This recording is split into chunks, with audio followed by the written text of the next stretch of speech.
അങ്ങനെ വലിയ സുഖസുഖം ഇങ്ങനെ നോക്കിയിട്ട് ഇങ്ങനെ. പിന്നെ മദ്രാസില് ചെന്നൈയിലെ കുടുംബ കോടതിയില് ഉർവശി കേസ് കൊടുത്തു. ഭർത്താവിനെ കുറിച്ച് ജീവിതത്തിൽ സ്വസ്ഥതല്ല. കേരളത്തിലെ ഒരു മലയാളി നടനൊഴികെ ബാക്കി എല്ലാവരുടെയും കുടുംബജീവിതം വളരെ ഫസാദിലാണ്. വമ്പിച്ച എനിക്ക് ഏറ്റവും അത്ഭുതം എന്താ പറയുക, ഭാര്യന്റെ മോന്തക്കുറ്റി ഇപ്പോഴും എന്ന് പറഞ്ഞ് പൊട്ടിച്ചിട്ടാണ് നല്ല ഭർത്താവായി അഭിനയിക്കാൻ ക്യാമറന്റെ മുമ്പിൽ വന്നിക്കണ്. ലോകത്തിലെ ഏറ്റവും ചീപ്പ് ജീവിതം ഇതാണ്. നിങ്ങൾ മനസ്സിലാക്കുക. ദുബായില് ഞാൻ പറയില്ല, വേണ്ട പോട്ടെ. ഇനി അതിന്റെ പേരിൽ ഇന്നെ തൂക്കി കൊല്ലാൻ വിധിക്കണ്ട. കുറച്ചു കാലം മനുഷ്യന്മാരെ നന്നാക്കാനും സ്വയം നന്നാകാനും ആഗ്രഹമുള്ളതുണ്ട്.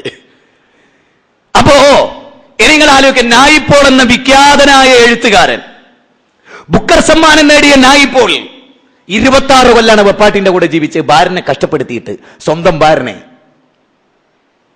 ലോകത്ത് പന്തിങ്ങനെ കാലിൽ കിട്ടിയാൽ അത് ഗോളി പോസ്റ്റിലെ വല ചലിപ്പിച്ചിട്ടല്ലാതെ കുറുക്കനെ പോലെ ഒതുങ്ങി നിന്ന റൊണാൾഡോ 5 പെണ്ണിന്റെ കൂടെ ജീവിച്ച് 5നെ ഒഴിവാക്കി. ചിന്തിക്കണം. 3 ആണും പെണ്ണും കെട്ടതിന് ലോഡ്ജ് കൊണ്ടുപോയി. വായിച്ചിട്ട് നിങ്ങള് വായിക്കണം, പഠിക്കണം. അതാണ് കായിക രംഗവും ഇതും. കായിക രംഗം എന്ന് പറയുന്ന അതാ.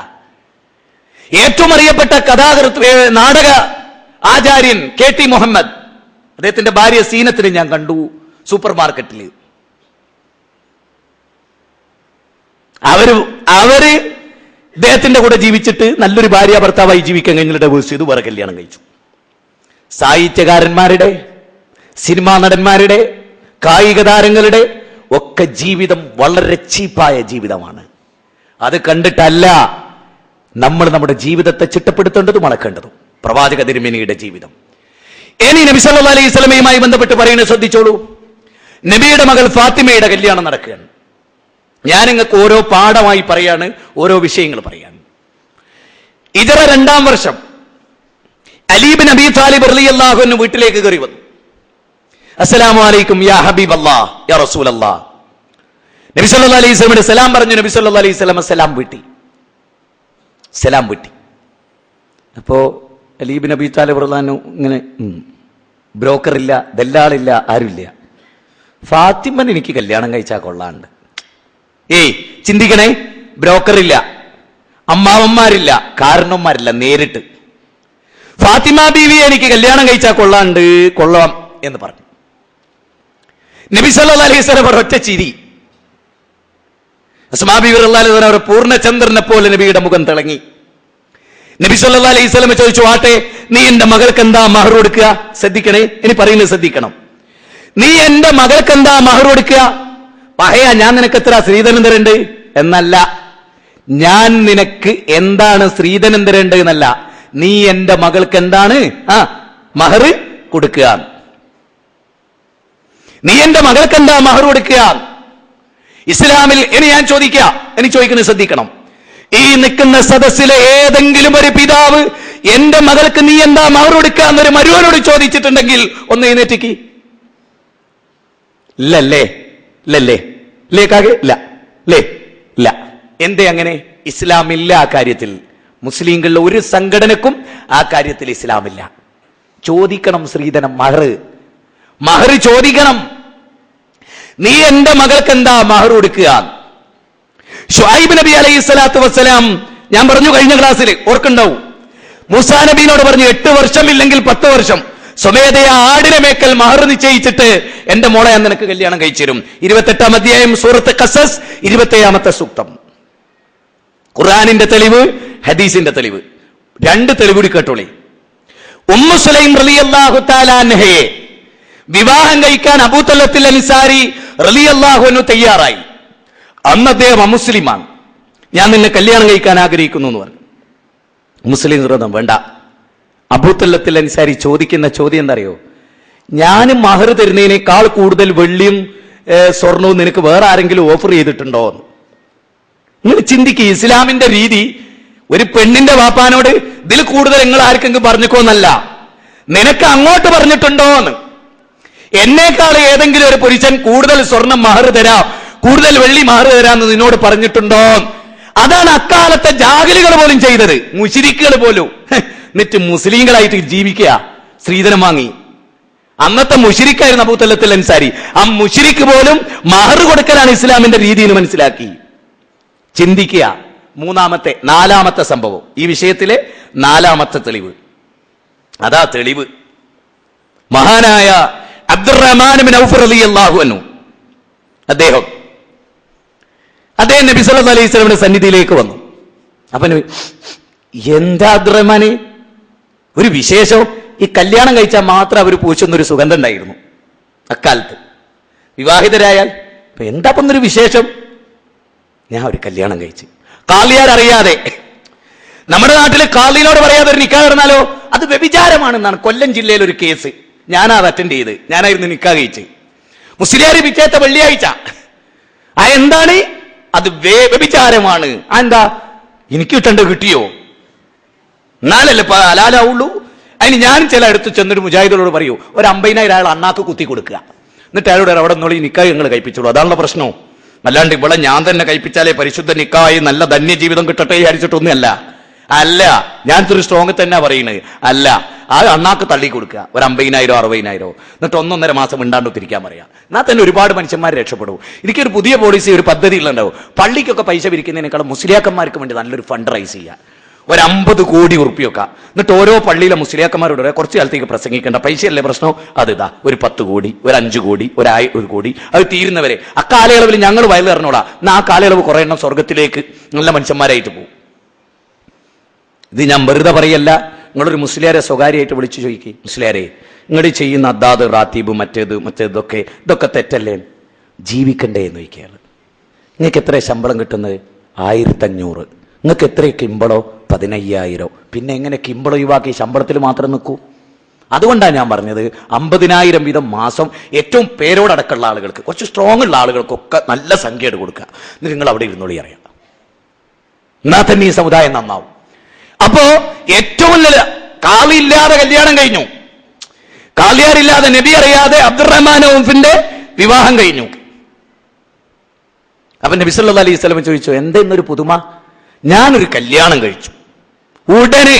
ഉടനെ വരികയാണ് വെടിയുണ്ട പോലെ റസൂലിന്റെ ചോദ്യം, എന്താ മഹർ കൊടുത്തത്? നിനക്കെത്ര സ്ത്രീധനം കിട്ടിയെന്നല്ല, എന്താ മഹർ കൊടുത്തത്? ഈ 4 തെളിവും അറിഞ്ഞിട്ടും ഇനി സ്ത്രീധനം വാങ്ങാണോ? ഹറാമത്തുന്നോ റബ്ബിന്റെ സിറ്റേറ്റ് വാങ്ങിക്കോ. വയറിൽ നിറയ്ക്കുന്നത് നരകാഗ്നിയാണ്, മറക്കണ്ട. ഇവിടെ ഇരിക്കുന്ന മുഴുവൻ യുവാക്കളോടും അല്ലാഹ് നമുക്കൊരു സാധനം തന്നിട്ടുണ്ട്. ദാബടാ നട്ടല് ഇല്ലാണ്ടായി പോരുത്. അത് ബാപ്പ ഇമ്മ ഇല്ലാണ്ടാക്കുകയും ചെയ്യരുത്. മോനെങ്ങി വാങ്ങിക്കോ.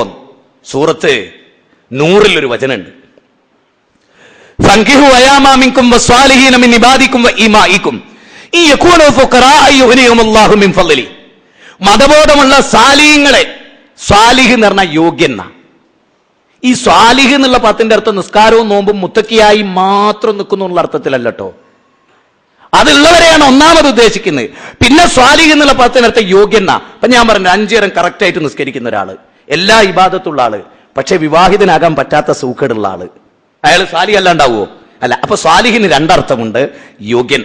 അപ്പൊ സെലഫി ആകുകയും ചെയ്യുക, യോഗ്യനും ആകുക. ആ പദത്തിന്റെ 2 അർത്ഥമാണ് ഞാൻ പറഞ്ഞത്. ഒരാൾ നല്ല മുത്തക്കിയാണ്, 5 നേരം കറക്റ്റ് നിസ്കാരം സക്കാത്തൊക്കെ ഉണ്ട്, പക്ഷേ ഭാര്യ ഭർത്തൃ ബന്ധത്തിൽ ഏർപ്പെടുക എന്നുള്ളതൊക്കെ സാധ്യമല്ല. അങ്ങനെയുള്ളൊരവസ്ഥ.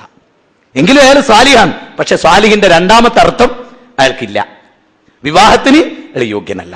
അപ്പൊ സ്വാലിഹി എന്ന പദത്തിന് യോഗ്യൻ എന്നർത്ഥം. വിവാഹത്തിന് യോഗ്യനാവുക, അതോടൊപ്പം സ്വാലിഹാകുക, മുത്തക്കിയാകുക, അതാണ് 1ാമത്തെ അർത്ഥം. അങ്ങനെ യോഗ്യരായ ആളുകൾക്ക് വിവാഹം കഴിച്ചു കൊടുക്കുക. എന്നിട്ട് അല്ലാഹു പറയുന്നറിയോ,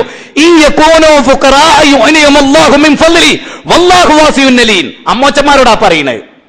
അമ്മോച്ച നിങ്ങളെ മോളെ മതബോധമുള്ള ദരിദ്രന് കെട്ടിച്ചു കൊടുക്കുക. ഇനി അവൻ ദരിദ്രനാണെങ്കിൽ അള്ളാഹ് അവന് സമ്പന്നത നൽകും, ബേജാറാണ്ട, അള്ളാഹു വിശാലമായി നൽകുന്നവനാണ്.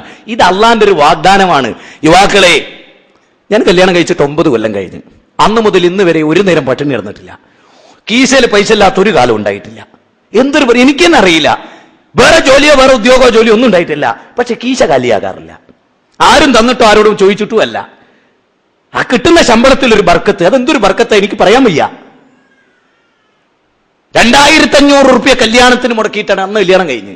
ഞാനത് ഓർക്കുന്നത്, ഇത് പറയുന്നത് നാം ജീവിതത്തിൽ പ്ലാനിങ് ഉണ്ടായാൽ ഒരു നല്ല ദാമ്പത്യ ജീവിതം നമുക്കുണ്ടാവും. അപ്പോ മതബോധമുള്ള സ്ത്രീയെ കല്യാണം കഴിക്കുക എന്ന് പറഞ്ഞു. ഒരു കാര്യം കൂടെ ചേർത്ത് പറയാണ്, യാ മഅ്ശറ ശബാബ് മൻ ഇസ്തതഅ മിൻകുമുൽ ബാഅത്ത് ഫൽയതസവ്വജ് അഅദ്ദു ലിൽ ബസർ ഫഹ്സനുൽ ഫറജ്. ഇത് പറയുമ്പോൾ എനിക്ക് പുതിയൊരു ആശയം കൂടെ പറയാനുണ്ട്. യുവാക്കളുടെ സമൂഹമേ, യുവാക്കളെ, 18 വയസ്സ് കഴിഞ്ഞിട്ടുള്ള യുവാക്കളെ, അതാണ് യുവാവ്, അവിടുന്ന് അങ്ങോട്ട് യുവാക്കളെ, യാ മഅ്ശറ ശബാബ്, അല്ലയോ യുവാക്കളുടെ സമൂഹമേ, നിങ്ങൾ വിവാഹപ്രായമെത്തിയാൽ നിങ്ങൾ വിവാഹിതരാവുക. അങ്ങനെ നിങ്ങൾ വിവാഹിതരായാൽ റസൂൽ പറയാൻ അഅദ്ദു ലിൽ ബസർ ഫഹ്സനുൽ ഫറജ്, നിങ്ങളുടെ കണ്ണിനെ നിയന്ത്രിക്കാനും ഗുഹ്യാവയവങ്ങളെ നിയന്ത്രിക്കാനും നിങ്ങൾക്ക് അതാ നല്ലത്. കല്യാണം പലതും പറഞ്ഞ് താമസിപ്പിക്കുക, എന്നിട്ടൊരു വേശ്യയെ സമീപിക്കേണ്ടി വരുന്നൊരു അവസ്ഥ ഉണ്ടാകുക പാടില്ല. ചെറുപ്പക്കാരാ, പാടില്ല. വ്യഭിചാരത്തെ പറ്റി പറഞ്ഞപ്പോൾ റസൂല് സൂര്യഗ്രഹണം നടന്നെന്നാണ് നബി വ്യഭിചാരത്തെ പറ്റി പറഞ്ഞത്. അതെന്താ? സൂര്യഗ്രഹണം നടന്നപ്പോ നബി സല്ലല്ലാഹു അലൈഹി വസല്ലം പറഞ്ഞു നിങ്ങൾ വ്യഭിചരിക്കരുത്. എന്തിനാ സൂര്യഗ്രഹണത്തിന്റെ അന്ന് നബി അത് പറഞ്ഞത്? ഇതാ സൂര്യൻ 13.5 ലക്ഷം ഭൂമി ഒതുക്കി വെക്കാൻ വ്യാപ്തിയുള്ള സൂര്യൻ, ആ സൂര്യൻ അള്ളാഹുവിന്റെ കൽപ്പന ലംഘിക്കാത്തത് കൊണ്ടാണ് അതിന് ഗ്രഹണം ഉണ്ടായത്. അള്ളാഹ് പറഞ്ഞത് കൃത്യമായി അനുസരിച്ചു. വലിയൊരു തീഗോളം അള്ളാഹുവിന്റെ കൽപ്പന അനുസരിച്ചിട്ടുണ്ടെങ്കിൽ അള്ളാഹു വെച്ച അതിർവരമ്പുകളെ നിങ്ങൾ ലംഘിക്കരുത്, നിങ്ങൾ വ്യഭിചരിക്കരുത്. യുവാക്കളെ, വിവാഹം താമസിച്ച് പോയി വ്യഭിചാരത്തിന്റെ വക്കിൽ നിങ്ങൾ എത്തിപ്പോകരുത്. അപ്പൊ മക്കൾ വിവാഹത്തിലേക്ക് എത്തുമ്പോ രക്ഷിതാക്കളുടെ ബാധ്യതയാണ് അവരെ വേഗം വിവാഹിതരാക്കുക എന്നുള്ളത്, എളുപ്പത്തിൽ എൻഗേജ്ഡ് ആക്കുക എന്നുള്ളത്. രണ്ടാമത്തെ നേട്ടം ഒരു 20, 24, 22, 23 വയസ്സിൽ നമുക്ക് ആയുസ് കുറവാണ്. 60 കൂടിയാൽ 70 എന്നാണ് റസൂൽ പറഞ്ഞത്. ഇപ്പോ നമ്മൾ വിചാരിക്കുക 25-ാമത്തെ വയസ്സിലെങ്കിലും എന്ത് പ്രതിബന്ധം നിങ്ങൾ പറഞ്ഞാലും 25-ാമത്തെ വയസ്സിൽ കല്യാണം കഴിക്കണം. അപ്പൊ ഈ സദസ്സിലിരിക്കുന്ന മക്കള് പാപ്പാന്റെ മുഖത്തേക്ക് പോകും. കേട്ടോളി കേട്ടോ, എല്ലാരോടും പറയുന്നത്. ഇവിടെ നിങ്ങളെല്ലാം നമുക്കൊക്കെ പഠിക്കാനും മനസ്സിലാക്കാനുമാണ്. ആ കുട്ടികളെ വേഗം കല്യാണം കഴിപ്പിച്ചു കൊടുക്കണം. എന്നാൽ എന്താണെന്നറിയോ, 40 വയസ്സാവുമ്പോ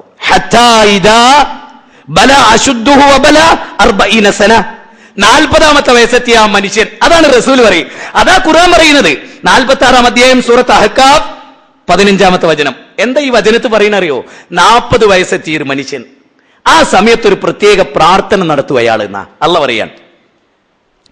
റബ്ബി ഔസീനി അൻ അശ്കുറ നിഅമതക അല്ലതി അൻഅംതു അലയ്യ വഅലാ വാലിദയ്യ വഅൻ അമലൻ സ്വാലിഹൻ തർലാഹു ഫസ്ലിഹ് ലി ഫി ദുർരിയതി. എന്താ പറയുന്നറിയോ? 40-കാരൻ, പ്രച്ചോനെ പ്രായം ചെന്ന് എന്റെ ഉമ്മയിപ്പയും എന്റെ വാപ്പയും ഉമ്മയും പിന്നെ എന്റെ ഭാര്യ എന്റെ മക്കള്. ഇവിടെ 35-ാമത്തെ വയസ്സിലെ കല്യാണം കഴിച്ചേ. 40-ാമത്തെ വയസ്സ് പ്രാർത്ഥിക്കാൻ കുരുന്നുണ്ടായില്ല. 5 കൊല്ലം ഗർഭിണിയായില്ല. കൗണ്ടിങ് കുറവാന്ന് പറഞ്ഞു. 5 കൊല്ലം ചികിത്സിച്ച് 41-ാമത്തെ വയസ്സിലാ കുട്ടി ഉണ്ടായത്. 40-ൽ പിന്നെ എങ്ങനെ പ്രാർത്ഥിക്കൂ? 40-ാമത്തെ അതെന്തറിയോ? 15 വയസ്സുള്ള കുട്ടി എന്ന് പറഞ്ഞ ഒരു പക്വതെത്തിയ കുട്ടിയാ. 40-ാമത്തെ വയസ്സാകുമ്പോഴേ 15 വയസ്സുള്ള കുട്ടികൾ ഉണ്ടാകണം. നമ്മൾ പറയുന്ന അവർക്ക് മനസ്സിലാകണം, അവർക്ക് നമ്മളോട് നമുക്ക് മനസ്സിലാകുന്ന ഒരു കാലം. നേരെ മറിച്ച് 8ഉം 8ഉം തിരിയാത്ത ചിരിച്ചിരി പൊടിയുള്ള 2ഉം 3ഉം എണ്ണുള്ള കാലത്ത് കണ്ണുമ്മി പോയാല് അത് വിവാഹം ലേറ്റ് ആയതിന്റെ പേരിൽ ഹൈന്ദവ സമൂഹത്തിൽ ഏറ്റവും ലേറ്റ് ആയിട്ടാണ് വിവാഹം കഴിക്കുക. അതിന്റെ ദുരന്തം അവർ ഒരുപാട് ഏറ്റുവാങ്ങുന്നുണ്ട്. അധിക പെൺകുട്ടികളെയും കല്യാണം കഴിച്ചു കൊടുക്കാൻ അച്ഛന്മാരുണ്ടാറില്ല. നീ വെറുതെ പറയല്ല, വ്യാപകമായി നിങ്ങൾ പരിശോധിച്ചു നോക്ക്. അതുകൊണ്ട് 25 വയസ്സാവുമ്പോൾ കല്യാണം കഴിപ്പിക്കണം. എന്നിട്ട് എല്ലാവരോടും എനിക്ക് പറയാനുള്ള ഒരു കാര്യം എന്തറിയോ? 2 കൊല്ലം കൂടുമ്പോ തട്ടിക്കൊള്ളണം കുട്ടികളെ. 2 കൊല്ലം കൂടുമ്പോ. ഒരു പ്രസവം കഴിഞ്ഞ് 5 കൊല്ലം കഴിഞ്ഞിട്ടാകാം ചില ആളുകൾ. ഞങ്ങൾ ഭയങ്കര പ്ലാനിങ് ആ ദാമ്പത്യത്തിൽ. എന്താ പ്ലാനിങ്? 5 കൊല്ലം കഴിഞ്ഞിട്ട് ഓക്ക് സിസേറിയനാക്കും, ഉറപ്പാ എന്നാ സിസേറിയനാക്കി തരടി, 5 കൊല്ലം ചെയ്യട്ടെ. നിങ്ങൾക്കറിയോ, ഒരു പ്രസവം കഴിഞ്ഞ് 5 കൊല്ലം കഴിഞ്ഞാല് ആ സ്ത്രീ മിക്കവാറും സ്വാഭാവിക പ്രസവം പ്രസവിക്കില്ല, സിസേറിയനായിരിക്കും. വലിയ ബുദ്ധിമുട്ടായിരിക്കും. അതെന്താണെന്നറിയോ? ഡോക്ടറൊക്കെ ഇവിടെ ഇരിക്കുന്നുണ്ട്, ഞാൻ നുണ പറയേ വിവരമില്ലാത്ത പറയാണെന്ന് നിങ്ങൾ വിചാരിക്കരുത്. ഒരു സ്പൂണിന്റെ വലുപ്പമാണ് ഗർഭപാത്രത്തിന് സ്വാഭാവിക അവസ്ഥയിലുള്ളത്. ഒരു സ്പൂണിന്റെ വലുപ്പം. ഗർഭകാലഘട്ടത്തിൽ ഗർഭപാത്രം വികസിച്ച് 2.5, 3.5, 4, 4.5 കിലോ വരെ കുഞ്ഞിനെ ഉൾക്കൊള്ളാൻ പാകതയിൽ ഗർഭപാത്രം വികസിക്കും. പ്രസവം നടന്നു കഴിഞ്ഞാൽ ഗർഭപാത്രം അതേ അവസ്ഥയിൽ കുറച്ചു കാലം അങ്ങനെ നിൽക്കും. പിന്നെ അതിന്റെ സങ്കോച കാലഘട്ടമാണ്. അപ്പൊ ഗർഭപാത്രം ഇങ്ങനെ ചുരുങ്ങി ചുരുങ്ങി ചുരുങ്ങി ചുരുങ്ങി കാലഗണന 2 കൊല്ലം. ഈ 2 കൊല്ലം കഴിഞ്ഞ് വീണ്ടും ഭാര്യ ഗർഭിണിയായാൽ മൂപ്പര് ഇങ്ങനെ സജീവായിരിക്കും. മൂപ്പര് ചുരുങ്ങിയിട്ടൊന്നും മൂപ്പര് അതിന്റെ ഇനി ഉണ്ടോ എന്നുള്ള ഇങ്ങനെ സ്വീകരിക്കാൻ ഇങ്ങനെ കാത്തിക്കുന്ന കാലഘട്ടം. അപ്പൊ നിങ്ങൾ ഗർഭം ധരിച്ചു നോക്കൂ, അടുത്ത പ്രസവവും സുഖപ്രസവവും. ഞാൻ എന്റെ ഭാര്യക്ക് 2 കൊല്ലം കൂടുമ്പോൾ 2 കൊല്ലം കൂടുമ്പോൾ ഓരോ കുട്ടീനെ കൊടുത്തു. ഇന്ന് വരെ സിസേറിയൻ ഇല്ല. എന്റെ ഒരു പെങ്ങളുടെ കല്യാണം കഴിഞ്ഞ് ഒരു കുട്ടി ഉണ്ടായി, 7 കൊല്ലം കഴിഞ്ഞ് 2ാമത്തെ സിസേറിയൻ. ഭയങ്കര ബുദ്ധിമുട്ട്. ഞാൻ അന്വേഷിച്ച ബഹുഭൂരിപക്ഷം കേസുകളും 8 കൊല്ലം 9 കൊല്ലം 7 കൊല്ലം 5 കൊല്ലം 4 കൊല്ലം മാറ്റിയാൽ ഭാര്യക്ക് കഷ്ടപ്പാട്, പ്രഷർ, ബുദ്ധിമുട്ടുകൾ പലതും. അതുകൊണ്ട് ഖുർആൻ പറഞ്ഞു 2 കൊല്ലം 2 കൊല്ലത്തിന്റെ ഇടക്ക് പ്രസവം ഉണ്ടാവരുത്. ഖുർആൻ അങ്ങനെ, ഖുർആൻ നേർക്ക് നേരെ പറയില്ല എടോ 2 കൊല്ലത്തിന്റെ ഇടക്ക് വേണ്ടടോ പരിപാടി എന്നല്ല പറയില്ല. അല്ല നേരിട്ട് അല്ല എന്താ 2 കൊല്ലങ്ങൾ മുലകുടിക്ക്. ആ മുലകുടി കഴിഞ്ഞവർ കുടിച്ച് മുലകുടിയെ കുറിച്ച് 2 വർഷം കഴിഞ്ഞാൽ നിങ്ങൾ അടുത്ത കുഞ്ഞിന് വേണ്ടി ശ്രമിച്ചോളണം. ഒന്നുകൂടെ ഞാൻ പറയാം, ഇതൊക്കെ ഞാൻ ഓപ്പണായിട്ട് നിങ്ങളോട് പറയുന്നത് മനുഷ്യന്റെ പച്ചയായ ജീവിതത്തെക്കുറിച്ച് സാഹിത്യം പറഞ്ഞിട്ട് കാര്യമല്ല. സാഹിത്യത്തെ പ്രസംഗിച്ച് ഞാനത് പോയിട്ട് കാര്യമല്ല, നേർക്കേനെ പറയാണ്. അപ്പൊ കുഞ്ഞുങ്ങളുണ്ടാ. ഇനി ഞാൻ ആദ്യം പറഞ്ഞിടത്തേക്ക് ഒന്നുകൂടെ മടങ്ങി പോവാണ്. മഹർ വാങ്ങി കല്യാണം കഴിച്ച് അവിടെ തന്നെ എന്തുണ്ട് അത് പറയുമ്പോൾ എനിക്ക് മറന്നു പോകാൻ പാടില്ലാത്തൊരു പോയിന്റ് പറയാം. നമ്മളൊക്കെ മനുഷ്യർ തമ്മിൽ ബന്ധങ്ങൾ ഉണ്ടാക്കുള്ളൂ. നല്ല ബന്ധം. ഒരാളെ പരിചയപ്പെട്ടതിന് ഒരു 5000 രൂപ വായ്പ തരുമെന്ന് ചോദിച്ചാലോ? ആദ്യത്തെ തന്നെ ഇപ്പൊ ഞങ്ങൾ ഒരാളെ പരിചയപ്പെട്ട് അത്യാവശ്യം പൈസ തരക്കടില്ല, ഇട്ട ഷർട്ടൊക്കെ കണ്ടു നോക്കുമ്പോൾ താക്കോലൊക്കെ കണ്ടു നോക്കുമ്പോൾ ഒരു ഇന്നോവന്റെ താക്കോലൊക്കെ കയ്യിലുണ്ട്, തിരക്കല്ല. ഒരു 5000 രൂപ വായ്പ പറഞ്ഞാലോ? അപ്പൊ തന്നെ മനസ്സിൽ പഹേന് സലാം പറഞ്ഞു കഴിഞ്ഞാൽ ഓന്റെ സലാമിന്റെ അർത്ഥം തന്നെ എന്താ അറിയാം? എനിക്ക് 5000 തരുമെന്നാ. യാചകന്മാരെ സലാമിന് അങ്ങനെ ഒരു അർത്ഥമുണ്ട്. സലാം അലൈക്കും എനിക്ക് എന്തെങ്കിലും തരുമോന്നാ വീട്ടിലൊക്കെ വന്നാൽ. അപ്പൊ അതുപോലെ ആയാലോ? ആ ഫസ്റ്റ് തന്നെ എന്തായി വല്ലാത്ത. നിങ്ങൾ ആലോചിച്ച് നോക്ക്, നല്ലൊരു ബന്ധം തുടങ്ങുക, മനുഷ്യ ജീവിതത്തിന്റെ ഏറ്റവും ഉന്നതമായൊരു ബന്ധം. എന്നിട്ട് നിക്കാഹിന്റെ സദസ്സിൽ അജയരെ ഒന്ന് എണ്ണി നോക്കി ആ പൈസ 2,88,813 റുപ്യ. അന്ന് കിട്ടിയ കടലാസോട് പൊട്ടിച്ചതാ കവറ്. എങ്ങനെ എണ്ണീറ്റ് 3 ലക്ഷത്തിൽ വന്നില്ല. എന്നാ നിക്കാഹ് മറ്റന്നാൾ മതി. ഇവനും കൂട്ടി ഇറങ്ങിയായിട്ട് പോയി ഒരു സ്ഥലത്ത്. ഞാൻ ബേജാറായി പോയി. സാക്ഷ്യം വഹിക്കേണ്ടി വന്നു. എന്തോ ഒരു ചെറിയ പൈസ കുറവ്, കയ്യിങ് പിടിച്ച് പോരെ. ആലോചിക്കണം, നാക്കാലികൾ അവിടെ ബന്ധപ്പെടുന്നത്. മനുഷ്യനും മനുഷ്യനല്ലേ, മനുഷ്യനും മനുഷ്യനല്ലേ. ഒരു പുതിയ പെൺകുട്ടിയെ തന്റെ മണവാട്ടിയായി മണിയറയിലേക്ക് സ്വീകരിക്കാൻ പോകുന്ന ഒരു പുരുഷൻ കന്നുകാലി കച്ചവടച്ചന്തയിൽ കച്ചവടം ചെയ്യുന്ന പോലെ കച്ചവടം ചെയ്യുക. ഞാൻ ആലോചിക്കണം, കല്യാണമോ കഴിഞ്ഞ് ആദ്യത്തെ സൽക്കാരത്തിന് വരിക മരുവേ ഇൻസൈഡൊക്കെ ചെയ്ത് ഇങ്ങനെ ടിപ് ടോപ്പ് താക്കോലൊക്കെ ഇങ്ങനെ എന്നൊക്കെ പറഞ്ഞ് അങ്ങനെ കോണിപ്പടിയൊക്കെ കയറി ഇങ്ങനെ വരിക. അങ്ങനെയാണല്ലോ ഇപ്പോഴത്തെ സ്റ്റൈല്. അങ്ങനെ വരിക. വരുമ്പോ അമ്മോശെ കൊലായാലും നമുക്ക് എന്റെ തിന്നിട്ട് വരുന്നത് കണ്ടോ? പുറത്ത് പറയില്ല മൂപ്പര് ഉള്ളിലുണ്ടാവും. കാരണം 3 ലക്ഷവും 45 പവനും കഷ്ടപ്പെട്ട് യാചിച്ച് പള്ളി പ്രസിഡന്റുമാർ കത്ത് കൊടുത്തതാ. ആ പ്രസിഡന്റുമാർ തല്ലണം. സ്ത്രീധനം പിരിക്കാൻ വേണ്ടി പള്ളി പ്രസിഡന്റുമാർ കത്ത് കൊടുക്കാൻ പാടില്ല, ഒരിക്കലും കൊടുക്കാൻ പാടില്ല. തലശ്ശേരി പള്ളിയിൽ നിന്ന് കൊടുക്കാൻ പാടില്ല, മുജാഹിദ് പള്ളിയിൽ നിന്ന് കൊടുക്കാൻ പാടില്ല, ഒരു പള്ളിയിൽ നിന്നും കൊടുക്കാൻ പാടില്ല. ഹറാമായ ഒരു കാര്യത്തിന് പ്രസിഡന്റിന്റെ ഒപ്പും സീലുവോ? വലം യക്ഷ ഇല്ലല്ല എന്ന് പള്ളി കമ്മിറ്റിനെ രൂപീകരിക്കും അല്ല വെറുതെ പറഞ്ഞല്ല. 9-ാം അധ്യായം 18. അതുകൊണ്ട് ഇനി നിങ്ങൾ ആലോചിച്ച് നോക്കൂ, സൽക്കാരം കഴിഞ്ഞ് 2ാമത്തെ ട്രിപ്പ് വരിക മരുവന്. അവൻ ചോദിച്ചു, സുബൈദ ബാപ്പ എടുത്തു? ബാപ്പ എടുത്തു. ഓ, നിങ്ങൾക്കിപ്പോ ബാപ്പാനോട് എന്ത് പിരിച്ചാന്നാ? 45 സ്വർണ്ണ ആഭരണവും 45,000 രൂപയും വാങ്ങിയിട്ട് ബാപ്പ എന്ന ദരിദ്രൻ എവിടുന്നൊക്കെ ആരോടോ കടം വാങ്ങിയ ഇന്നൊരാൾക്ക് കൊടുക്കാനുണ്ടായിരുന്നു, അയാളോട് അവധി ചോദിക്കാൻ പോയതാ. എന്ത് സുഖം ഉണ്ടാവൂലേ? നല്ലൊരു ബന്ധത്തിന്റെ തുടക്കോ. അമ്മോച്ചനെ തെണ്ടിച്ചിട്ട് പെൺകുട്ടിനെ കല്യാണം കഴിച്ചിട്ട് അതുകൊണ്ട് നാട്ടിലുള്ള ആണുങ്ങളോട് സാഹസിലിരിക്കുന്നേ സ്ത്രീധനം വാങ്ങരുത്. ശരി, അങ്ങനെ ഫസ്റ്റ് തുടങ്ങുന്ന തന്നെ ബന്ധം എന്താണ്? വളരെ ക്രൂരമായൊരു ബന്ധമല്ലേ സ്ത്രീധന ബന്ധം? അവസാനിപ്പിക്കുക. മഹറാണ്, മഹർ കൊടുക്കുക.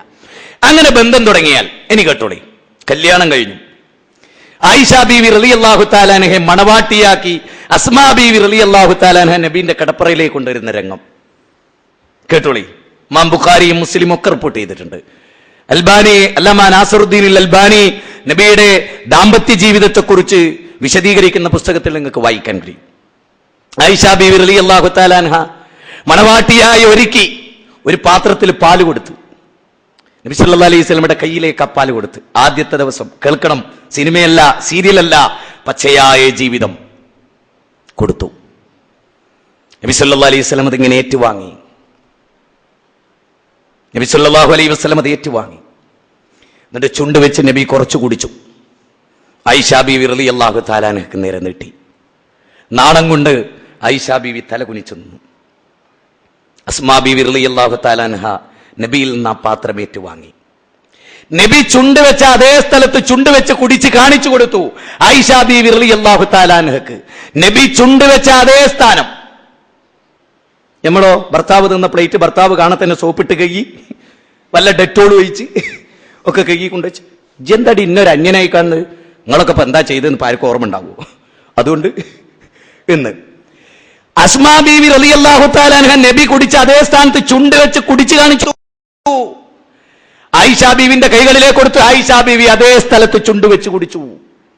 അവരുടെ സ്നേഹമായിരുന്നു, അവരുടെ സ്നേഹമായിരുന്നു. ഹദീസുകളിൽ കാണാം നബി സല്ലല്ലാഹു അലൈഹി വസല്ലം ഒരു മാംസം ഇങ്ങനെ എടുത്ത് കടിക്കും, അത് ആയിഷാ ബീവിക്ക് കൊടുക്കും. ആയിഷാ ബീവി വാങ്ങി നബി കടിച്ച അതേ സ്ഥാനത്ത് കടിക്കും. ആയിഷാ ബീവി കടിച്ചിട്ട് നബിക്ക് അങ്ങോട്ട് കൊടുക്കും, നബി അങ്ങോട്ട് കുടിക്കും. സിനിമയല്ല, സീരിയലല്ല, ഒറിജിനലായ പ്രവാചകൻ നയിച്ച ജീവിതം, പച്ചയായ ജീവിതം. ആലോചിക്കണം, ചിന്തിക്കണം. സ്നേഹമായിരുന്നു. ആയിഷാ ബീവി റളിയല്ലാഹു തആല അൻഹ ഒരിക്കൽ നബി സല്ലല്ലാഹു അലൈഹി വസല്ലം വീട്ടിലേക്ക് കയറി വരികയാണ്. ആയിഷാ ബീവിയോട് സലാം പറഞ്ഞു, സലാം മടക്കി. നബീന്റെ മുഖത്തേക്ക് നോക്കി ചിരിച്ചിട്ട് പറഞ്ഞു, ഞാൻ ഒന്ന് ആ മാറിടത്തിൽ ഞാനൊന്ന് തലവെച്ച് കിടന്നോട്ടെ എന്ന്. റൊമാൻറ്റിക്കായി ആയിഷാ ബീവി. നബി സല്ലല്ലാഹു അലൈഹി വസല്ലം പറഞ്ഞു, ആയിഷ ഇത് അതിനു പറ്റിയൊരു സമയമല്ല ആയിഷ, ഒരു പായ എടുത്തിട്ട് എനിക്കൊന്ന് നിസ്കരിക്കണം. നബിയുടെ കണ്ണുകൾ കണ്ണുനീര് ചാലിട്ടൊഴുകി. നബി ഒരു ജുബ്ബക്കുപ്പായ ഇട്ടിരുന്നു. നബിയുടെ ജുബ്ബക്കുപ്പായം നനഞ്ഞ് കുതിർന്നു. നബി സല്ലല്ലാഹു അലൈഹി വസല്ലം നമസ്കരിച്ചു കൊണ്ടിരുന്നു. നിസ്കാരം കഴിഞ്ഞ് നേരം പുലരുന്നത് വരെ, സുബൈന്റെ മുമ്പ് വരെ നിസ്കരിച്ചു. വലതുഭാഗത്തേക്ക് ചരിഞ്ഞ് കൈവച്ച റസൂൽ അവിടെ കിടന്നു. റസൂലിന്റെ കണ്ണുകളിൽ നിന്ന് കണ്ണുനീർ ചാലിട്ടൊഴുകി മണൽത്തിട്ടം മുഴുവനും കണ്ണുനീര് കൊണ്ട് നിറഞ്ഞു. ബിലാൽ റളിയല്ലാഹു അൻഹു വന്നിട്ട് നബിയുടെ ഷോൾഡർ ഇങ്ങനെ തൊട്ടിട്ട്, എന്തിനാ അങ്ങ് കരയുന്നത്, എന്തേ അങ്ങയെ കരയിപ്പിച്ചത്? ബിലാലെ, രണ്ടായത്തിറങ്ങിയിട്ടുണ്ട്, അതാണ് എന്നെ കരയിപ്പിച്ചത്. ഇന്ന ഫീ ഖൽഖി സ്സമാവാതി വൽ അർളി വഖ്തിലാഫിൽ ലൈലി വൻ നഹാർ ലആയാതിൻ ലിഉലിൽ അൽബാബ് അല്ലദീന യദ്കുറൂന അല്ലാഹ ഖിയാമൻ വഖുഊദൻ വഅലാ ജുനൂബിഹിം വയതഫക്കറൂന ഫീ ഖൽഖി സ്സമാവാതി വൽ അർള് റബ്ബനാ മാ ഖലഖത ഹാദാ ബാതില സുബ്ഹാനക ഫഖിനാ അദാബൻ നാർ. സൂറത്ത് ആൽ ഇംറാനിലെ 199 വചനം. ഇതുപോലെ എത്യോപ്യക്കാരായ ഒരു സംഘം ആളുകൾ പള്ളിയിൽ വന്നു. അവരെ കളരിപ്പയറ്റ് നടത്തിക്കൊണ്ടിരിക്കുകയാണ്. ഒരു രസത്തിനെ, ആളുകൾക്കൊരു ടൈം പാസിന് ജീവിതത്തിൽ അനുവദിച്ച ചില കലകൾ, ആയോധന മുറകൾ, അത് അഭ്യസിച്ചുകൊണ്ടിരിക്കുക, അത് കാണിച്ചുകൊണ്ടിരിക്കുക. പ്രകടനമാണ്, പഠിക്കുകയല്ല. പള്ളിയിൽ നിന്ന് പഠിക്കുകയല്ല, പഠിപ്പിക്കല്ല, പഠിച്ചത് പ്രകടിപ്പിക്കാനൊരു അവസരം. പള്ളിയിലാണ് ആളുകൾ. അവിടെ എത്യോപ്യയിൽ നിന്ന് വന്ന സംഘം. നബി സല്ലല്ലാഹു അലൈഹി വസല്ലമ നോക്ക്, നബിയും ആയിഷാ ബീവിയും തമ്മിലുള്ള പ്രായ വ്യത്യാസം എത്രേ? നബി കരീം സല്ലല്ലാഹു അലൈഹി വസല്ലം ചോദിച്ചു, ആയിഷ, പള്ളിയിൽ ഇങ്ങനെ ഒരു കൂട്ടർ വന്നിട്ടുണ്ട്, നിനക്ക് കാണണോ ആയിഷ? അതേ നബിയെ, എനിക്ക് കാണണം. നബി കരീം സല്ലല്ലാഹു അലൈഹി വസല്ലമയുടെ കൂടെ ആയിഷ ചെന്നു. നബി ഇങ്ങനെ നിന്നുകൊടുത്തു ഒരു സ്ഥലത്ത്. ആയിഷാ ബീവി റളിയല്ലാഹു തആല അൻഹയുടെ താടി നബിയുടെ ഇവിടെ ഇങ്ങനെ കുത്തിവെച്ചു. താടി ഇങ്ങനെ കുത്തിവെച്ചു. എന്നിട്ട് ഇങ്ങനെ ഒളിച്ചു നിന്നിങ്ങനെ കണ്ടു. കുറെ സമയം താടിയിൽ ഇങ്ങനെ ഊന്നി നിന്നു, കണ്ടു. നബി സല്ലല്ലാഹു അലൈഹി വസല്ലം ചോദിച്ചു, ആയിഷ, പോണ്ടേ? മതിയായില്ലേ? പച്ചയായ ജീവിതം. അപ്പൊ ആയിഷാ ബീവി പറയാണ്, നബിക്ക് എന്നോട് എത്ര സ്നേഹമുണ്ട് എന്ന് പരിശോധിക്കാൻ ഞാൻ തീരുമാനിച്ചു. നബിക്ക് എന്നോട് എത്രത്തോളം സ്നേഹമുണ്ട് എന്ന് പരിശോധിക്കാൻ ഞാൻ തീരുമാനിച്ചു. ഞാൻ പറഞ്ഞില്ല, മതിയായിട്ടില്ല, എനിക്ക് ഇനിയും കാണണം. വീണ്ടും നബി ഷോൾഡർ ഇങ്ങനെ വെച്ച് കൊടുത്തു. കുറെ നേരം കണ്ടു. വീണ്ടും നബി ചോദിച്ചു, ആയിഷ, ഏയ് പോണ്ടേ ആയിഷ, എന്താ ഇത് എന്ന് നബി സല്ലല്ലാഹു അലൈഹി വസല്ലം ചോദിച്ചു. വീണ്ടും ആയിഷാ ബീവി പറഞ്ഞു, ഇല്ല, മതിയായിട്ടില്ല. വീണ്ടും നബി സല്ലല്ലാഹു അലൈഹി വസല്ലം വെച്ചു കൊടുത്തു. അവസാനം, പൂവില്ലേ ആയിഷ? മതി, എനിക്കത് മതി, സന്തോഷമായി, പോകാം. ഒരു പൂവാണ്. ഇതേ നബി സല്ലല്ലാഹു അലൈഹി വസല്ലം ആയിഷാ ബീവി നിൽക്കുന്ന വീട്ടിലേക്ക് ഒരു പാത്രത്തില് കുറച്ച് പലഹാരമായിട്ട് അടുത്ത ഭാര്യന്റെ വീട്ടിൽ നിന്ന് വരിക. സ്വാഭാവികമായിട്ട് 2-3 ഭാര്യമാരുള്ളവർ കുടുങ്ങി സ്വീപ്പാവും അല്ലേ? അപ്പോ ആ പാത്രം ഇങ്ങനെ കൊണ്ടുവന്ന് അസ്സലാമു അലൈക്കും ഒറ്റ തട്ട് വെച്ചു കൊടുത്തു ആയിഷാ ബീവി. ഈ ആയിഷാ ബീവി സ്വർഗം കിട്ടുന്ന ഉറപ്പുള്ള ആയിഷ ബീവി. മനുഷ്യനാ, പച്ചയായ ജീവിത, ഒറ്റ തട്ട് വെച്ച് കൊടുത്തു. നമ്മളാണെങ്കിലോ ഒന്നങ്ങട്ട് ഠും പറഞ്ഞിട്ട് പിന്നെ അന്നത്തെ പിണക്കത്തിന് മതി. നബി സല്ലല്ലാഹു അലൈഹി വസല്ലം ഒന്നും പറഞ്ഞില്ല. നേരെ അടുക്കളയിൽ കയറി വന്ന് വേറൊരു പാത്രം എടുത്തുകൊണ്ടുവന്ന് വന്ന് നബി സല്ലല്ലാഹു അലൈഹി വസല്ലമ ആയിഷ ബീവി നോക്കി നിൽക്കെ കാൽമുട്ട് മരുഭൂമിയിൽ കുത്തിവെച്ച് ആ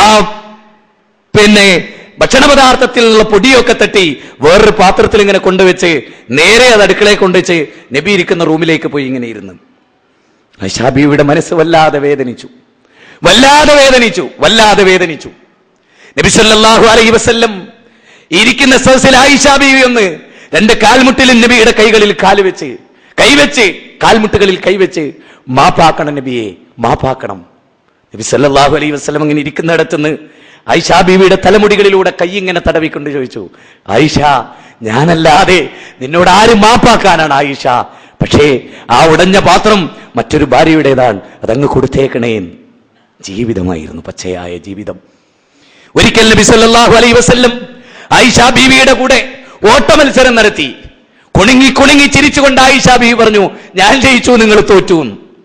നബി സല്ലല്ലാഹു അലൈഹി സന്തോഷിച്ച് അംഗീകരിച്ചു കൊടുത്ത്. പിന്നീട് കുറച്ച് കാലം കഴിഞ്ഞ് ആയിഷ ബീവി ഒന്നിച്ചു നിൽക്കുമ്പോൾ നബി ചോദിച്ചു, നമുക്കൊരു ഓട്ട മത്സരം നടത്തിയല്ലേ?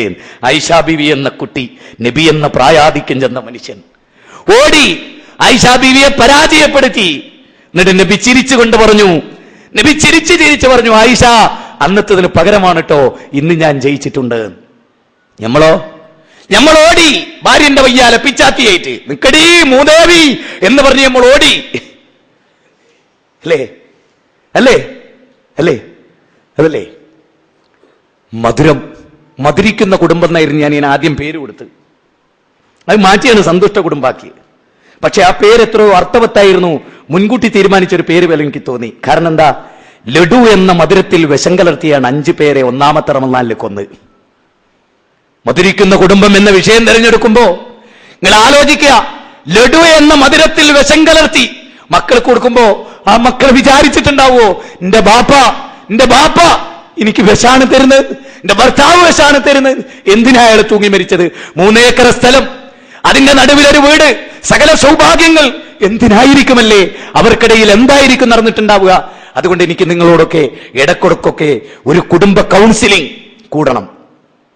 ഡൈനിങ് ടേബിളിൽ ഭാര്യയെ വിളിച്ചു വരുത്തുക.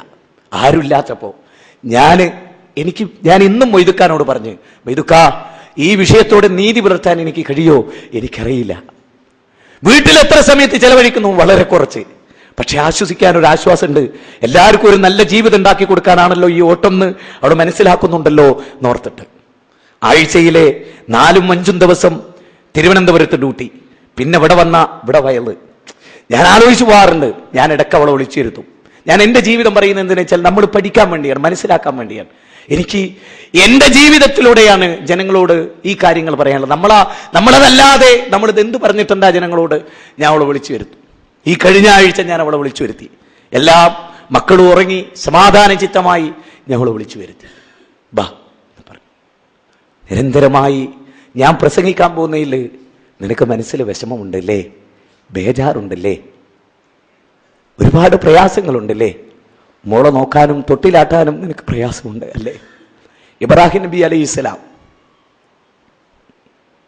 മരുഭൂമിയിൽ, ആരുമില്ലാത്ത മരുഭൂമിയിൽ ചീവീടുകളുടെ ശബ്ദം കേട്ടെടുത്ത് സ്വന്തം ഭാര്യയും ചോരക്കുഞ്ഞിനെയും ഉപേക്ഷിച്ചു പോരുമ്പോ ആ പ്രവാചകന്റെ കണ്ണുകൾ നിറഞ്ഞിട്ടുണ്ടാവാം.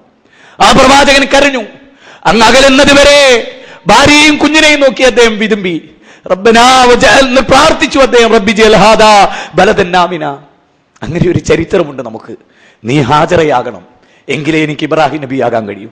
നീ ഹാജറയാകാതെ പോയാൽ, നീ നൂഹ് നബിയുടെ ഭാര്യയായാൽ എനിക്ക് നൂഹ് നബിയെ പോലെ ദുഃഖിക്കേണ്ടി വരും. അതുകൊണ്ട് നീ ഇബ്രാഹിം നബിയുടെ ഭാര്യയാകണം.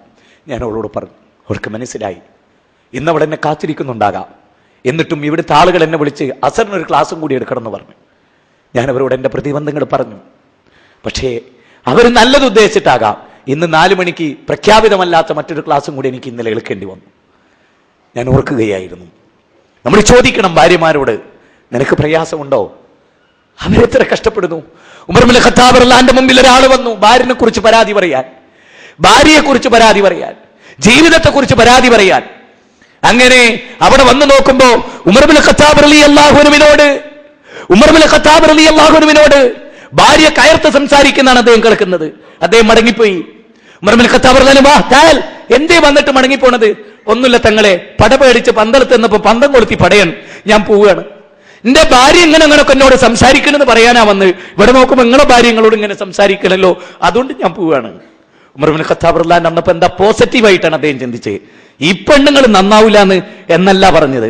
ഉമർ ഇബ്നുൽ ഖത്താബ് റളിയല്ലാഹു അൻഹു പറഞ്ഞു, അവര് നമ്മുടെ ഭാര്യയല്ലേ, നമുക്ക് വേണ്ടി പ്രസവിച്ചവർ, 10 മാസം ഗർഭം ചുമന്നവർ, അങ്ങോട്ട് ചരിഞ്ഞു കിടക്കാൻ കഴിയാതെ ഇങ്ങോട്ട് ചരിഞ്ഞു കിടക്കാൻ കഴിയാതെ കഷ്ടപ്പെട്ടവർ, നൊമ്പരം അനുഭവിച്ചവർ, വേദന അനുഭവിച്ചവർ, നമ്മുടെ ഡ്രസ്സ് അലക്കിയവർ, നമ്മുടെ കുട്ടികളെ വളർത്തിയവർ, നമ്മുടെ വീട് സംരക്ഷിച്ചവർ, അവർക്ക് നമ്മളോടല്ലേ പറയാനുള്ളത്? എന്നിട്ട് ഉമർ ഇബ്നുൽ ഖത്താബ് റളിയല്ലാഹു അൻഹു ഒരു കാര്യം ചോദിച്ചു.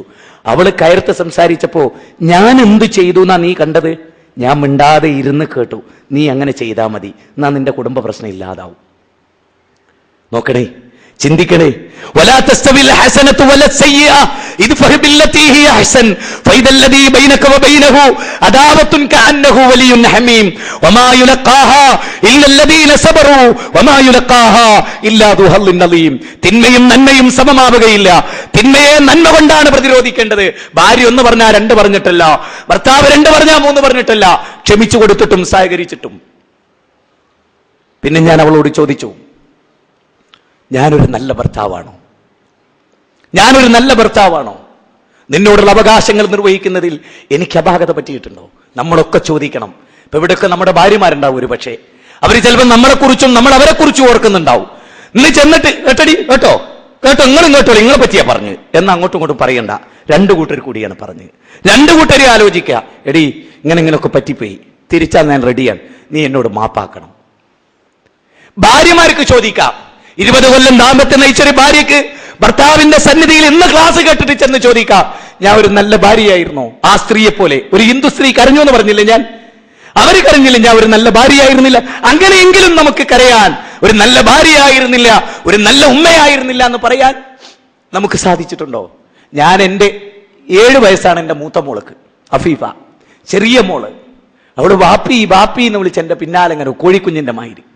അങ്ങനെ ഞാൻ ഓർക്കും എപ്പോഴും. ഇന്നെനിക്ക് ഏറ്റവും വെമ്പൽ രാവിലെ ഒന്ന് കാണണമെന്ന്. പക്ഷേ ട്രെയിനിന്റെ സമയം തെറ്റിക്കൊണ്ട് വീട്ടിൽ കയറി ഒന്ന് കണ്ട് ഡ്രസ്സ് ചേഞ്ച് ചെയ്യാൻ സമയം കിട്ടിയില്ല. എനിക്കിപ്പം വലിയ കൊതി, കണ്ട് പൂതി തീരുന്നില്ല.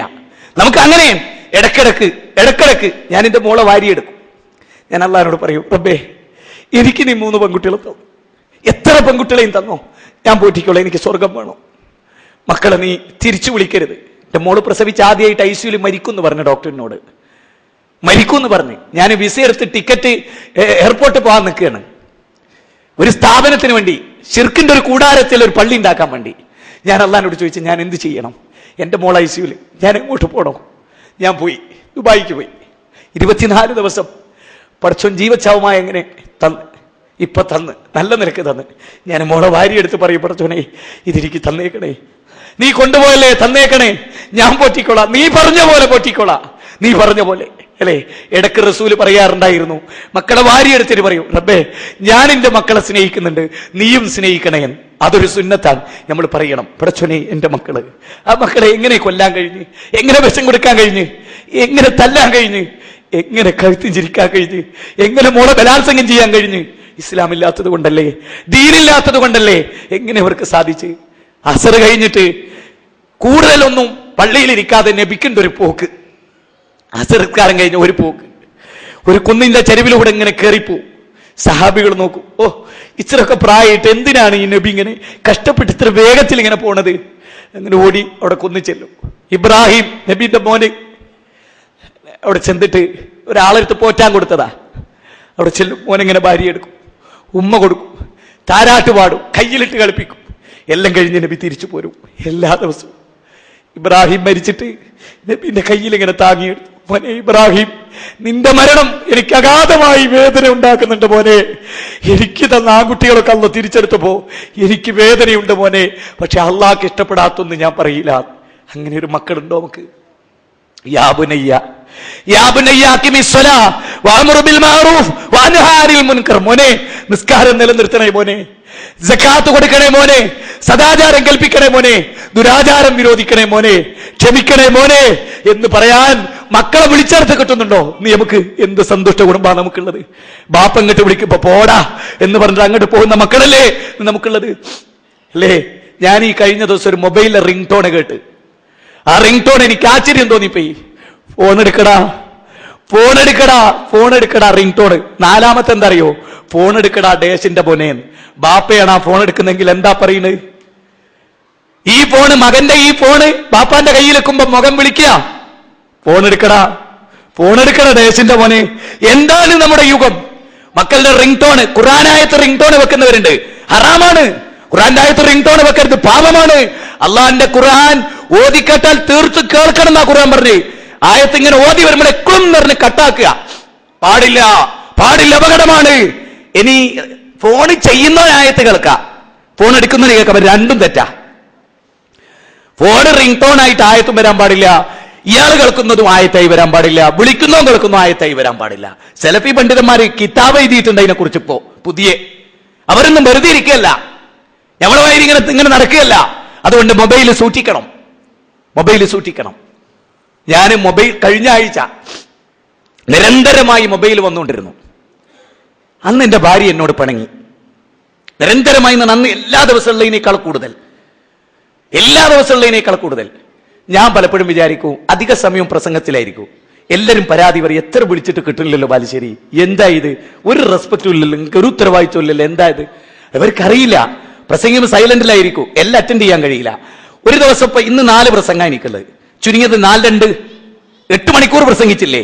ഈ 8 മണിക്കൂർ പകല്, പിന്നെ ആകെ 2-3 മണിക്കൂർ യാത്രയില്ലേ, റേഞ്ചില്ലാത്ത സ്ഥലം. അപ്പൊ രാത്രി എനിക്ക് ഫോൺ വരും 10 മണിക്ക് ശേഷം. ഞാൻ എടുത്തു. അവൾക്ക് പിണക്കം തോന്നി, കാരണം കുഞ്ഞു കരഞ്ഞു, തൊട്ടിൽ എടുക്കാൻ കഴിഞ്ഞില്ല. ഞാൻ 2 ദിവസം ഫോൺ ഓഫ് ആക്കിയിട്ടു. 3-ാമത്തെ ദിവസം ഞാൻ ഫോൺ ഓൺ ചെയ്തു. അന്ന് എന്നെ വിളിച്ച് നേതാക്കന്മാര് ചീത്ത പറഞ്ഞു, ഉത്തരവാദിത്തമില്ലാത്തവൻ, സംഘടനാബോധമില്ലാത്തവൻ. അവർക്കറിയോ ജീവിതം? നമ്മൾ മനസ്സിലാക്കുക. ഫോണൊക്കെ അറ്റൻഡ് ചെയ്യുന്ന ഞങ്ങളെപ്പറ്റി നിങ്ങളും മനസ്സിലാക്കുക. അതിനകത്ത് പറയുന്നത് ഞങ്ങളും നിങ്ങളെപ്പോലെ കുടുംബമുള്ളവരാ, മക്കളും ഭാര്യയുള്ളവരാണ്, ജീവിക്കേണ്ടവരാണ്. വല്ലാണ്ട് ബുദ്ധിമുട്ടിക്കരുത് നിങ്ങളൊന്നും. ഇത് ഞാൻ എല്ലാ പ്രസംഗികന്മാർക്കും വേണ്ടി പറയാണ്. ഒരുപക്ഷെ ഞാൻ പറയുന്നോ നിങ്ങളോട് അവർ പറഞ്ഞില്ല എന്ന് വരാം. ഞാൻ എല്ലാം ഒരു നന്മയായി തീരട്ടെ എന്ന് വിചാരിച്ചിട്ട് പറയാണ്. അപ്പൊ നല്ലൊരു ജീവിതം ഉണ്ടാകണം.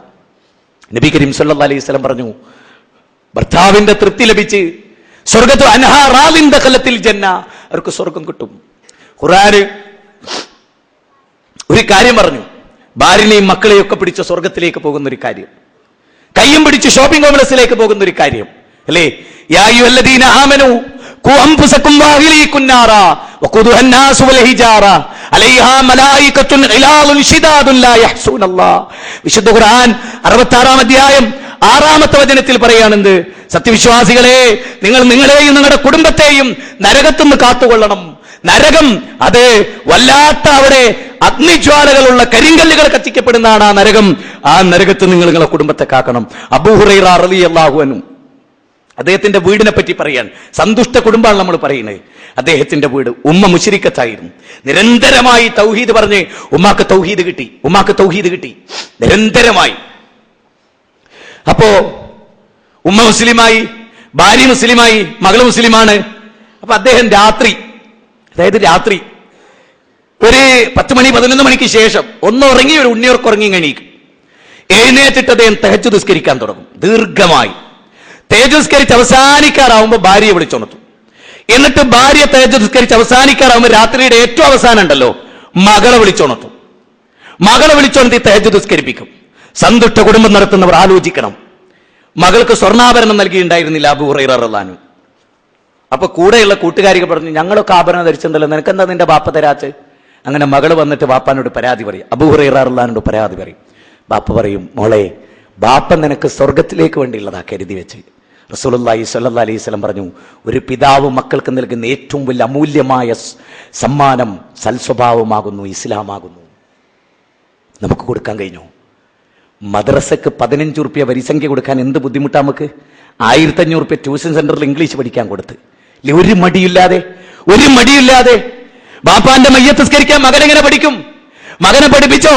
ഇദാ മാതൽ ഇൻസാനു ഇൻ കതഅമലുഹു ഇല്ലാ മിൻ സലാസിൻ. 3 കാര്യങ്ങളേക്ക് മറ്റെല്ലാം വിട്ടേച്ചു പോരും അല്ലേ? 3 കാര്യങ്ങൾ. അതിലൊന്ന വലദിൻ സ്വാലിഹിയതുഹുലഹുന, ബാപ്പാന്റെ മയ്യത്ത് കൈ നെഞ്ചിൽ കെട്ടി 4 തവണ തക്ബീർ ചെല്ലുമ്പോ കണ്ണിൽ നിന്ന് കണ്ണുനീരൊലിച്ച് ബാപ്പാക്ക് വേണ്ടി ആത്മാർത്ഥമായി പ്രാർത്ഥിക്കാൻ മക്കളുണ്ടാക്കിയോ?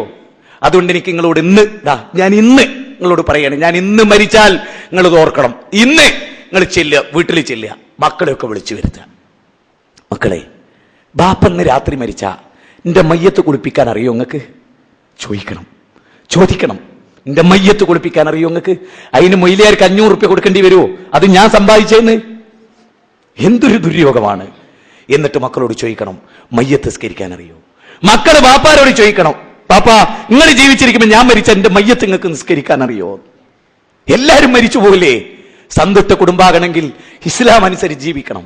ഭാര്യയെ ഭർത്താവ് മനസ്സിലാക്കണം, അവളെ വേദനകളും ത്യാഗങ്ങളും മനസ്സിലാക്കണം. ഞാൻ ഓർക്കുകയായിരുന്നു, എന്റെ പിതാവ് എന്നും ജീവിച്ചിരിപ്പുണ്ട്. ഞാൻ വാപ്പാനെ അമിതമായി സ്നേഹിക്കാറുണ്ട് പലപ്പോഴും. ഇന്ന് എന്റെ വാപ്പ എനിക്ക് കഥകൾ പറഞ്ഞു തരാറുണ്ടായിരുന്നു. എന്റെ വാപ്പ എഴുതി വെച്ച കത്തുകൾ ഇന്ന് ഞാൻ സൂക്ഷിക്കുന്നുണ്ട്.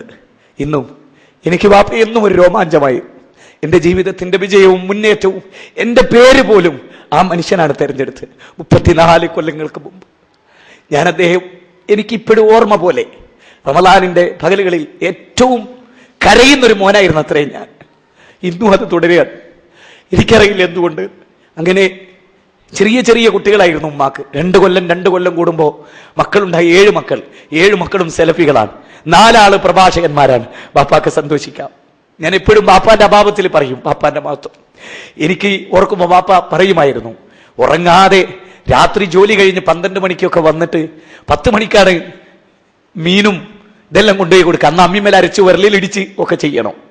അങ്ങനെ ക്ഷീണിച്ച് അവശനാവുമ്പോ ഞാൻ എമ്പാടും കരയുമായിരുന്നു അത്രേ. തൊട്ടിലിന്റെ കയറിന് വാപ്പ ഒരു കയറ് കിട്ടും, എന്നിട്ട് കിടക്കയിലേക്ക് ഇടും, വാപ്പ കിടക്കുന്ന കട്ടിലേക്ക്, എന്നിട്ട് ഇങ്ങനെ ആട്ടും. ഞാൻ എൻ്റെ മൂത്ത മോള് 2 വർഷം രാത്രി ഉറങ്ങാതെ ഞാൻ ഓർക്കുകയായിരുന്നു. ഞാനും ഇത് കിട്ടും.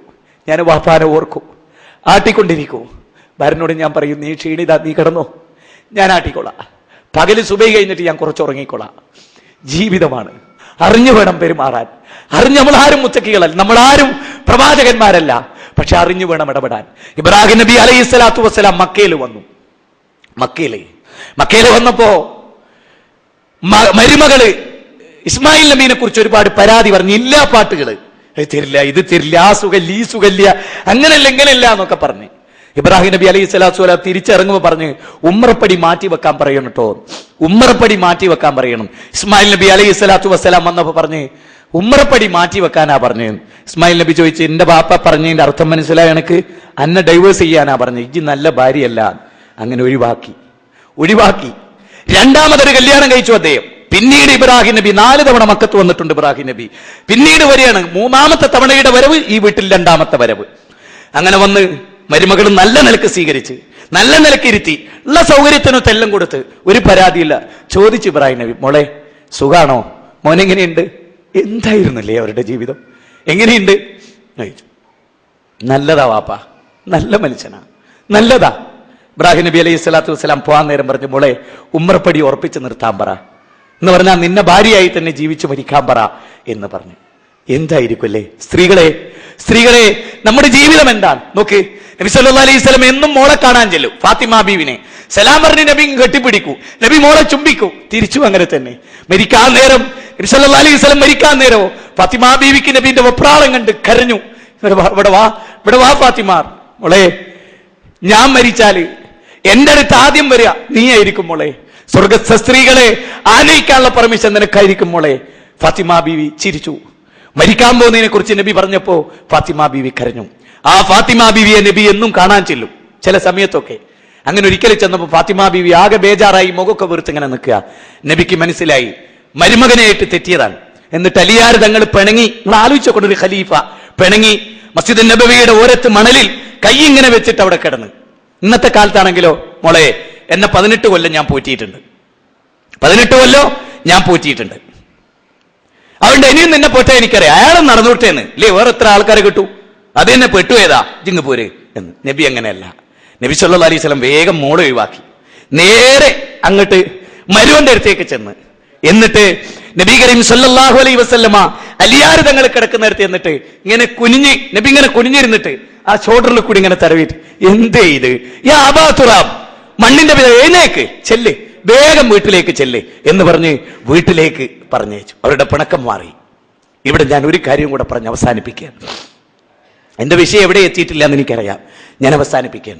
എനിക്കത് പറയാനുള്ളത് ഇവിടുത്തെ പുരുഷന്മാർ, ചെറിയ കുട്ടികൾ, കോളേജ് പഠിക്കുന്ന കുട്ടികളോട്, വിവാഹിതരാകാത്ത 18, 12, 20, 22 വയസ്സുള്ള ചെറുപ്പക്കാരോടും വിവാഹിതകളാകാത്ത 18, 17, 16 വയസ്സുള്ള സ്ത്രീകളോടും, അല്ലെങ്കിൽ ഈ കേസറ്റിലൂടെ കേൾക്കുന്നവരോട്, 18 കൊല്ലം കഷ്ടപ്പെട്ട് ബാപ്പ പോറ്റി, 18 കൊല്ലം നിന്റെ ഉമ്മ നിന്നെ പോറ്റി, 10 മാസം ഗർഭം ചുമന്ന് പ്രഷറും പ്രമേയവുമായി നിന്റെ ഉമ്മ നിന്റെ ഗർഭം ചുമന്നു, നിന്റെ പിച്ച വെച്ച് നടക്കൽ, നിന്റെ നെഞ്ചിലേക്കുള്ള ചവിട്ടൽ, നിന്റെ കാട്ടം, നിന്റെ മൂത്രമെല്ലാം ചുമന്ന് 18 കൊല്ലം നിന്നെ സംരക്ഷിച്ച് നിന്നെ വളർത്തി നിനക്ക് വിദ്യാഭ്യാസം നൽകി നിനക്ക് സ്നേഹം തന്ന 18 കൊല്ലത്തെ ബാപ്പാനെയും ഉമ്മാനെയും ധിക്കരിച്ച് 18 മാസം ടൈറ്റ് ജീൻസും മൊബൈലും കാറും കിട്ടിയ ചെറുപ്പക്കാരന്റെ കൂടെ വിവാഹത്തിനും ഇനി ഇറങ്ങിപ്പോകുന്നുണ്ട് ഇന്ന് മുസ്ലിം കുടുംബത്തിൽ. മറക്കരുത്, 18 കൊല്ലത്തെ ബാപ്പാന്റെ ഉമ്മാന്റെ സ്നേഹത്തെക്കാൾ വലുതാ 2 മാസം കണ്ടുമുട്ടിയ ഏതോ ഒരു കോന്തന്റെ സ്നേഹം.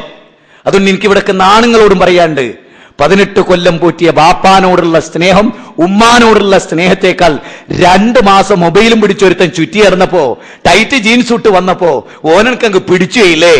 10 കൊല്ലം ഗർഭം ചുമന്ന ഉമ്മാന്റെ വേദന. മാതാപിതാക്കളുടെ കോപത്തിലാണ് അള്ളാന്റെ കോപം, മാതാപിതാക്കളുടെ തൃപ്തിയിലാണ് അള്ളാന്റെ തൃപ്തി. ഉമ്മയും ബാപ്പയും പറഞ്ഞോണം ജീവിച്ചിട്ടില്ലെങ്കിൽ കഷ്ടമാണ്, ഒദ്യാർക്കം പിടിക്കില്ല ജീവിതം. ഞാൻ എന്റെ ബാപ്പ 27 കൊല്ലായി ഗൾഫിൽ. ഈ പ്രാവശ്യം പോകുമ്പോൾ എനിക്ക് വല്ലാതെ വിഷമം തോന്നി. ഞാൻ ചോദിച്ചു, എന്തിനാ മോനെ? അവിടുത്തെ പ്രസിഡന്റായിട്ട് ഇന്നപ്പോ തെരഞ്ഞെടുത്താ, ഞാൻ അവിടുന്ന് പോന്നാൽ ആ ഉത്തരവാദിത്വം, പ്രത്യേകിച്ച് ഖത്തറിൽ, അതുകൊണ്ട് പോണം. പോയിക്കോളേ, 6 മാസം. എയർപോർട്ടിലേക്ക് പോകുമ്പോൾ ഞാൻ ചോദിച്ചേ, മക്കള് പര്യാപ്തമാകാത്തത് കൊണ്ടാണോ നിങ്ങൾ പോണത്? ശപിക്കരുത്. നിങ്ങൾ നോക്കാൻ കഴിയാത്തത് കൊണ്ടാണോ? ശപിക്കരുത്. ഇല്ല മോനെ. എന്ത് സെലഫിയായുള്ള ഒരു പ്രത്യേകത അതാ, തൗഹീദ് ഉൾക്കൊണ്ടൊരു മനുഷ്യനായുള്ള പ്രത്യേകത. ബാപ്പയുമ്മയും തൗഹീദുള്ളവരാകാൻ വേണ്ടി പ്രാർത്ഥിക്കുക, ഖുർആനും സുന്നത്തുള്ളവരാകാൻ വേണ്ടി പ്രാർത്ഥിക്കുക. ഞാൻ ഓർക്കുകയായിരുന്നു, എല്ലാവരും പരലോകത്ത് എന്നിട്ട് ഞാൻ ഉമ്മാനോടും ബാപ്പാനോടും പറയും, ഒരിക്കലുമില്ലമ്മ, ഒരിക്കലുമില്ല ബാപ്പ, നിങ്ങളെ കുറിച്ച് പരലോകത്ത് ഞങ്ങൾ പരാതി പറയില്ല. ഞങ്ങളുടെ ഉമ്മാനെയും ബാപ്പാനെയും ഇങ്ങോട്ട് അവരെ ചവിട്ടി വെച്ച് ഞങ്ങൾ നരകത്തുനിന്ന് രക്ഷപ്പെടുത്തേന്ന് ഞങ്ങൾ പറയില്ല. പക്ഷെ തിരിച്ച് ഞങ്ങളെ പറ്റി നിങ്ങൾക്ക് പറയാനുണ്ടാവോ? എന്താണാവോ അറിയില്ല. നമ്മൾ എപ്പോഴും ചിന്തിക്കണം. അതുകൊണ്ട് ഇന്ന് മടങ്ങിപ്പോയിട്ട് വീട്ടിലൊരു മീറ്റിംഗ് കൂടണം. എല്ലാ ദിവസവും വീട്ടിലൊരു മീറ്റിംഗ് ഉണ്ടാകണം. രാവിലെ അമാൻ വൈലിന്റെ ഒരു പരിഭാഷ എടുത്തേച്ച് ഈ പ്രസംഗം കേട്ട് മനസ്സിൽ ഉൾക്കൊണ്ട് ഇവിടുന്ന് ഇറങ്ങിപ്പോകുമ്പോഴേക്കും നിങ്ങളത് മറക്കരുത്. ഹൃദയങ്ങൾ കാലത്തിന്റെ ദൈർഘ്യം കൊണ്ട് മടുത്തു പോകരുത്, കടുത്ത ഹൃദയമായി പോകരുത്. ഞാൻ ഈ പറഞ്ഞ മുഴുവൻ കാര്യങ്ങളെയും ആകത്തുകയായി പറയട്ടെ. ജീവിതം ബോധപൂർവം തെരഞ്ഞെടുക്കേണ്ടതാണ്. നല്ല ഭാര്യയും നല്ല ഭർത്താവിനെയും തെരഞ്ഞെടുക്കണം. ഇനിയും സമയം വൈകിട്ടില്ല. ചിന്തിക്കണം. വിവാഹിതരാകാൻ പോകുന്നവർ ചിന്തിക്കണം, നന്നായിട്ട് ആലോചിക്കണം.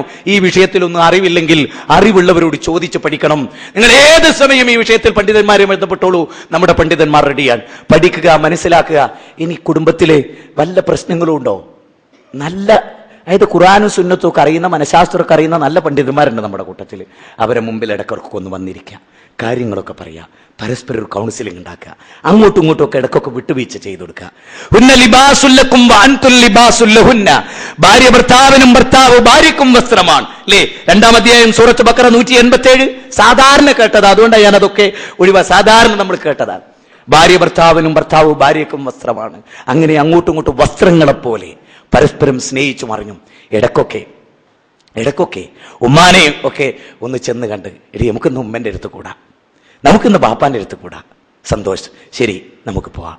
എന്തൊരു സന്തോഷമായിരിക്കും. ഇടയ്ക്ക് ഭാര്യനെ വിളിച്ചിരുത്ത്, എടി അടുക്കളയിൽ പണിയെടുക്കുമ്പോൾ നിനക്ക് ക്ഷീണമുണ്ടോ? നേരല്ലാത്തതുകൊണ്ടാ. നബി സല്ലല്ലാഹു അലൈഹി വസല്ലം മാവ് കുഴക്കാനും സഹായിക്കാനും ചെരുപ്പ് തുന്നാനും പത്തിരി പരത്താനും ഒക്കെ കൂടിയിരുന്നു.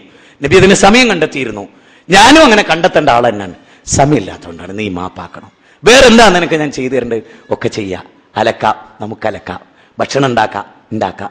പ്ലേറ്റ് കഴുകി കൊടുക്കാം. അവർക്ക് വിരിച്ചു കൊടുക്കാം. എന്നിട്ട് അവരോട് കിടന്നോളാൻ പറയാം. നീ ഇവിടെ കിടന്നോ, ഞാൻ പാത്രം കഴുകി വെച്ച് വരാം. പറ. പറയാം. നിങ്ങൾ കഴുകണ്ട, അത് ഭാര്യൻ്റെ സ്നേഹമാണ്. പക്ഷെ നമുക്ക് പറയാം നമ്മൾ ടിപ് ടോപ്പ് തന്നെ ജീവിച്ചേക്കരുത്. അതുകൊണ്ട് സന്തുഷ്ടമായ ഒരു കുടുംബത്തിന് വേണ്ടി ഞാൻ എന്തൊക്കെ പറഞ്ഞു നിങ്ങൾക്കറിയാം.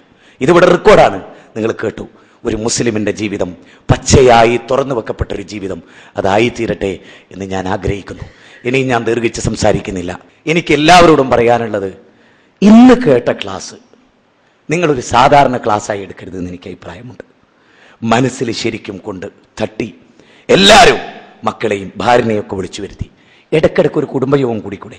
ജ്യേഷ്ഠന്, അനുജന്, അമ്മായി, മൂത്താപ്പ, ഏറ്റവും അടുത്ത കുടുംബങ്ങൾ, ഒരു നല്ല ദീനീ ക്ലാസ്സുകൾ, പരസ്പരം പറയൽ, അതായിരിക്കും നമ്മൾ കൂടുന്ന പൊതുപരിപാടിനേക്കാളൊക്കെ നമുക്ക് ഉപകരിക്കാം. അള്ളാഹു അനുഗ്രഹിക്കുമാറാകട്ടെ. ഞാൻ എന്തെങ്കിലും അമിതമായി പറഞ്ഞിട്ടുണ്ടെങ്കിൽ എൻ്റെ പൊതുപ്രകൃതം എന്ന നിലയിൽ നിങ്ങൾ എനിക്ക് മാപ്പ് തരാം. ശീലിച്ചു പോയ ആ ഒരു വൈകാരികത കൺട്രോൾ ചെയ്ത് കഴിയാത്തത് കൊണ്ട് ഞാൻ ചില കാര്യങ്ങൾ പറഞ്ഞിട്ടുണ്ടാവാം. ആരെയും വേദനിപ്പിക്കാനല്ല, നല്ലതായി തീരാൻ വേണ്ടി പറഞ്ഞതാണ്. അതുകൊണ്ട് പൂർണ്ണമായി വിവാഹിതരാകാത്ത ഒരൊറ്റ പെൺകുട്ടികൾക്കും മൊബൈൽ കൊടുക്കരുത്, ഒറ്റ ആൺകുട്ടിക്ക് മൊബൈൽ കൊടുക്കരുത്. ഇതൊന്നുമില്ലാത്ത കാലത്ത് നല്ലൊരു തലമുറ ഇവിടെ ജീവിച്ച് മരിച്ചിട്ടുണ്ട്.